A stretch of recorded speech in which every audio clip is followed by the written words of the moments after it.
right. Welcome to our new studio, Sheldon. I'm excited. All right, cool. So we're trying out some new tech here in Real Estate Hackers land. Cassie did some really great stuff in the background. And what we're talking about, so I'm Chad Gallagher.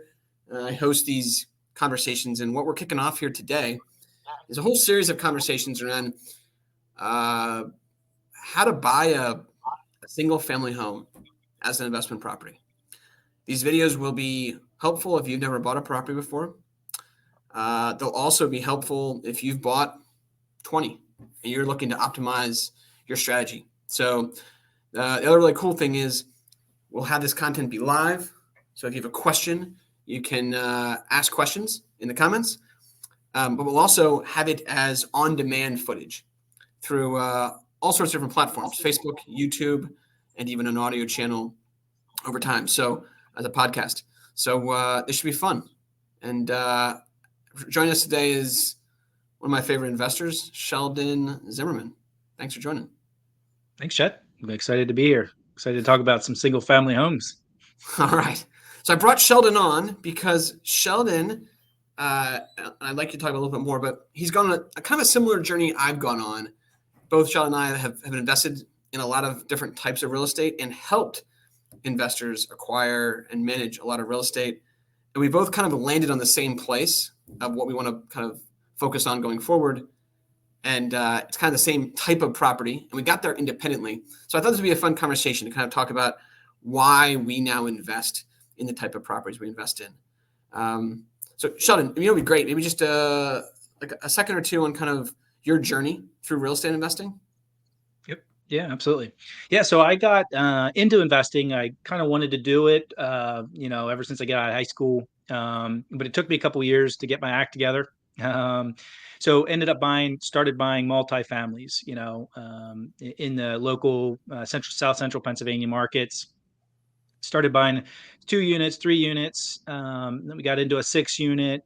And we just kept buying the multifamily world, and it was okay. I mean, it was good. It was good what we were doing, and we were making some good money on it. But we felt like there was a huge market that we were missing out on in the single family world, and oddly enough, it usually goes the other way around when we talk to other investors. But we really loved the single family world. So a couple years ago. And I'll kind of go into why we switched, but a couple of years ago, we kind of moved into the single family world. The 2 to 4 units was extremely hot, and it's still extremely hot, partly because of the house hacking side of things. So the value of those type of properties really skyrocketed, partly because of COVID too, and everything else that was going on. But we ended up selling those multis, doing 1031s and into single family homes, all brand new builds. Not all, but most of them are brand new builds, or we're buying in the same community, and that kind of thing. So most of them being right beside each other, buying whole blocks of homes, townhomes, that kind of thing, and using that in B class type markets. And so that's what we kind of did. We kind of sold our older stock of properties and purchased these brand new properties. That's great. So Sheldon, why don't you maybe give folks a criteria of what are the key things you look for in a real estate investment property? It seems like you're moving towards single family homes. What are maybe the 4 or 5 things that you're really targeting? Yeah, so one is obviously the most, for us, at least, is cash flow. Things still needs the cash flow. I don't want to lose money each month. So main thing here is we want to see we're okay with, $50 a month cash flow. We're okay with $100 a month cash flow. I know that's not a lot, but the reason we're okay with it is because we're picking B class neighborhoods, suburb markets, maybe within great school districts, extremely low crime, is part of the reason there. And so another reason we're liking those single families in those communities and that type of area is just jobs are really good. Usually their tenants are staying 5-6 years on average is what we're seeing typical with that type of property and that type of inventory. It's usually able to grow with a family and usually have them stay that long is pretty typical. That's great. I talk a lot about the variance of a single family home B class property being a lot lower than maybe a 4-unit property in a C class neighborhood. And I just did a Facebook post on this, and someone asked, like, what does that mean when I say the variance is lower? It really all comes back to the pro forma being more accurate. And maybe just get your thoughts on that too. Yeah, I mean, that comment alone there, I mean, you talk about a 1-bedroom apartment building in, an inner C class type neighborhood, it's just very typical because it's more transient type living. I mean, somebody may just want to live there for a year, maybe 2 years, and then they move out. Whereas in a lot of these type of things, we're seeing, again, tenants staying 5-6 years because they can grow in the family with the family and that kind of thing. And we just see low vacancy because of that kind of thing. And so that's a very good perspective when you're looking at tenant turnover costs, having to go in, maybe do repairs, having to go in and repaint, touch up things, redo things, that kind of thing. We just have less turnover cost, which because of there's less turnover costs, we're able to really know our numbers. We're not paying for utilities. Tenants are all paying for all the utilities. There's no very large variable costs in that side of things. So we're paying our taxes, we're paying our insurance, we're paying the mortgage, and that's it.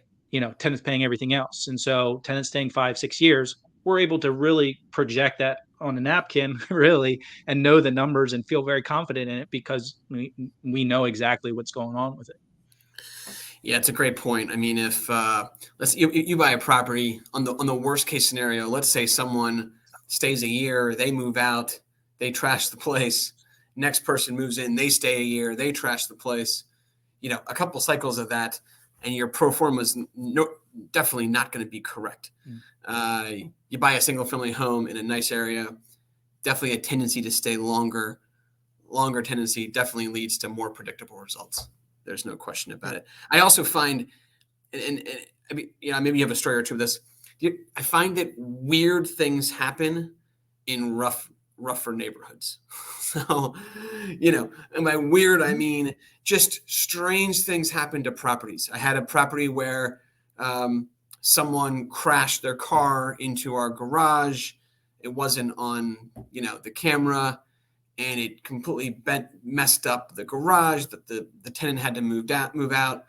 That kind of thing just doesn't happen as much in a single family home in a B class area as it does happen in a rougher neighborhood. So do you find this the weirder, stranger things happen in not as great areas? Yeah. And one of the things too, like you can, we're screening tenants for both, whether it be C class, whether it be B class or A class, it doesn't matter. We're screening the tenants, but what we're looking for and what we're seeing in a lot of these B class neighborhoods is, one, they care about their credit score. So with that being said too, we're also seeing less, tenants willing to, they want to pay their rent. A lot of times we even have tenants that are like, hey, I want to make sure I pay on time or early or this or that, and I can't make a payment. What's going on? Or how can I not make a payment? And so we're seeing a lot of people itching to make a payment in that type of neighborhood, where in some cases we're seeing a lot of C class neighborhoods. Maybe tenants are, willing to take that late fee, pay that extra late fee, and stay, not make those payments on time or be delayed or whatever the case is. And so we're seeing a lot more just predictability within that B class market too, just because the tenants they itching to pay. They care about their credit score, they care about their family, because now they have a wife and a kid or whatever, husband, whatever. They care about that, and they want to make sure that they're they're making their payments and their credit score is good. That's great. Sean, just to close this out, one thing maybe you've learned over the years, you've been doing this for a long time, something a little unique that you've learned that kind of stands out of helping you find a predictable single family home property. Um, I think one of the biggest things that I see with any maybe new investor or, first getting started, obviously the cash flow is like the biggest thing. And the burst strategy is like the way to go if you don't have limited cash and you can do hard money and that kind of thing. But what I found really is I don't really care about getting rich quick. I care about winning every single time. And if I never lose, I'm going to continue to make money. And so I look at the numbers, and it's very tempting to see sometimes in rougher neighborhoods, seeing that on paper that this property is going to cash flow way better than this single family home in a B class neighborhood. Barely cash on cash return is not as good. And so to me, I want to see that predictability and that consistency over the volatility and that kind of thing with a maybe a C class type market. yeah. And maybe it's not the tenant, or maybe it's not that tenant paying side. It's maybe the maintenance of that property and maybe the higher maintenance costs that you're going to have to deal with because that home is a 19-year-old home, 19th century year old home, whereas you maybe have a newer built home type situation there. And so in the B class side of things. So for me, don't get caught up on the pro forma of it right up front, but look at the consistency and winning every single time and never losing. As to me, is more important than maybe having that high volatility in the C class market. Yeah, it's great advice. Singles and not home runs, for Yeah, sure. And it's hard to stay disciplined. To your point, it I'm is. looking at a bunch of real estate assets right now that we're going to probably buy one of them, and it literally, I think it breaks even is our projection over the course of the first year. First couple of years is it's a break even. Over time we'll make some cash flow, but we're paying down a mortgage, we're getting appreciation. It doesn't look really sexy to say I just bought this property, a year later I had no cash flow come from it, Yeah. but you can still make some really great money. We did have one question come in. I think it's a good one. And we'll end on this. What's your favorite real estate investment property you've ever bought? My favorite one that I personally ever bought. Yeah. Um, Or help someone buy, I guess, but more yeah. thinking. Yeah, I would say my favorite personally was we got to buy a whole block of those townhomes, brand new built townhomes. We got them all leased up. Um, they're cash flowing. They're easy. I love it. I mean, I know it's kind of dorky and it's not front page news probably, What but average my rents are like favorite is 1,600, something like that? so the rents on these were 2000, 2000, Okay. 2100. Yes, yes, And yes. they're paying everything. So, again, not sexy. It's not, amazing, but it's a whole block of townhomes. So that was kind of the most exciting thing. That was a recent thing. So maybe that's why it was exciting.